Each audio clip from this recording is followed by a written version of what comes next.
Hi, welcome to the very first video in our Ask Anna series, where I answer questions and give you some top tips and advice on a wide variety of topics to help you in your career. Have you ever noticed how some people love to talk about themselves and others dread it? Well, today the topic is going to be interviews, and more specifically, the tell me about yourself question. This is one of the most commonly asked questions, but it's also one of the questions which trips most people up because of its unstructured nature. People aren't sure what the interviewer wants to know, how they should answer the question, where they should start. So what we're going to do today is break it down so that you understand how to approach this question in a compelling way and are able to weave a career narrative into it, which gives the interviewer a very good idea of why you would be a great candidate for this role. So we're going to break it down into three parts. The first part is who you are. The second part is why you're qualified for the role. And the third part is why you've applied for the role.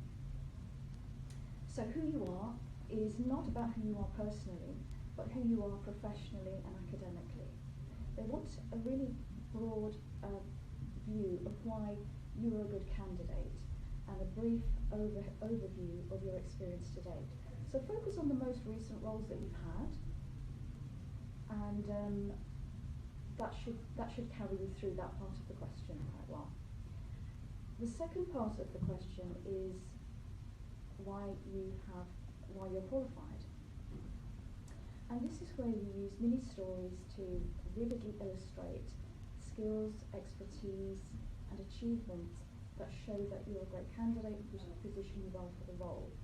Storytelling is very important in interviews because it helps establish a rapport with the interviewer and makes that personal connection. It's very important if you're changing career that you highlight what your transferable skills are in this section to show that you can transition into this role quite easily. The third part of your answer should include why you're in that hot seat, why have you applied, how does this role fit into your career aspirations and your career goals for yourself, how does it allow you to play to your strengths, how do you see this fitting into your career journey, what are the challenges that you're looking forward to, what excites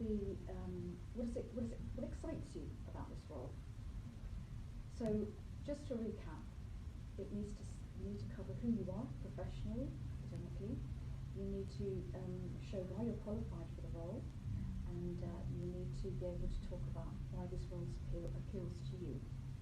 If you can cover those three things in your answer, you're going to be providing a very compelling example of why they should hire you. You're going to be allowing them to assess you for your communication skills, your presentation skills, your influencing skills. You're providing evidence of overachievement for them, and this will supercharge your confidence when you're answering the question and really help you improve your interview technique. So thanks for listening. We look forward to speaking to you again in our next video. And remember that you are the difference.